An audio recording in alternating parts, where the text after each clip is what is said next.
ఇంకోటి, happiness is when you suddenly understand the meaning of a song.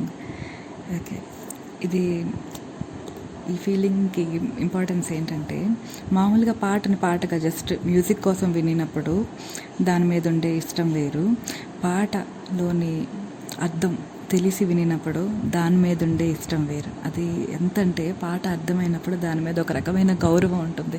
Okay, అది రాసిన writer అంటే మీకు చాలా గౌరవం వస్తుంది.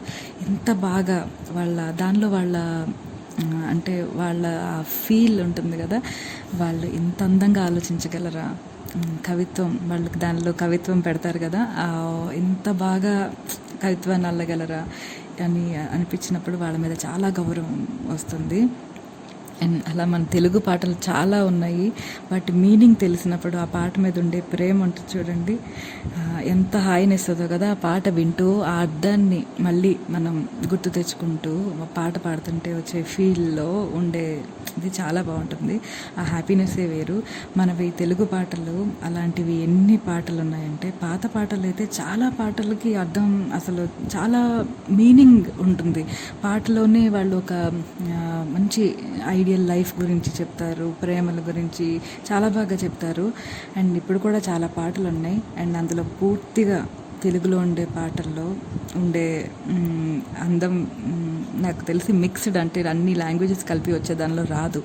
అండ్ అలాంటి పూర్తిగా తెలుగు పాటలు ఇప్పుడు కూడా చాలా పాటలు ఉన్నాయి. అవి వినడానికి ట్రై చేయండి, అర్థం చేసుకోవడానికి ట్రై చేయండి. దానిలో ఉండే ప్రతి వర్డ్లో ఉండేది.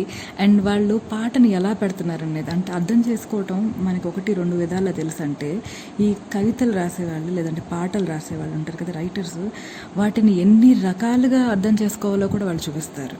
అండ్ అలాంటివి చాలా బాగుంటుంది. అండ్ మన బ్రెయిన్ చాలా రకాల ట్విస్టుల్లోకి వెళ్తూ ఉంటుంది ఆలోచిస్తుంటే, వాటి గురించి చాలా అందంగా ఉంటుంది ఆ ఫీలింగ్.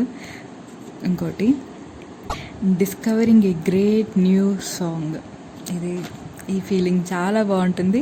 పాటలు వింటున్నాము, కొత్త సినిమాలు వస్తున్నాయి, ఆడియో ముందే రిలీజ్ చేసేస్తున్నారు.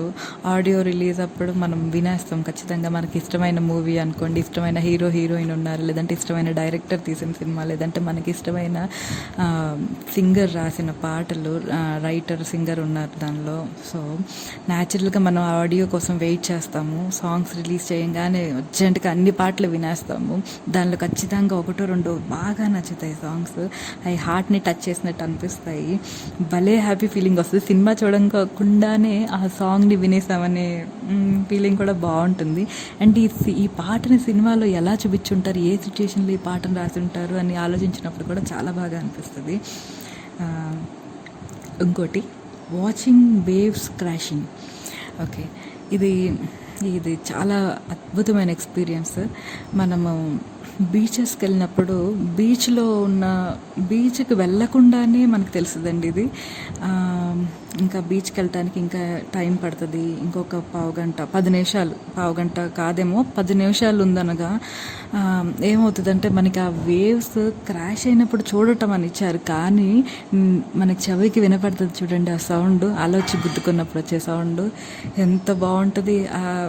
అక్కడే సగం మనం ఎంజాయ్ చేసేస్తాం. ఆ సౌండే మనకి ఇలాగా లోపల మన హార్ట్ బీట్ మనకి వినపడుతూ ఉంటుంది. చాలా సంతోషంగా అనిపిస్తుంది. ఇంకెంతసేపు ఇంత గబా నడుచుకుంటూ వెళ్ళిపోతూ ఉంటాం దగ్గరికి, అది చూడడానికి కళ్ళతో.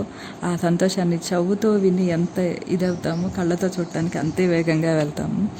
And watching waves crashing is happiness.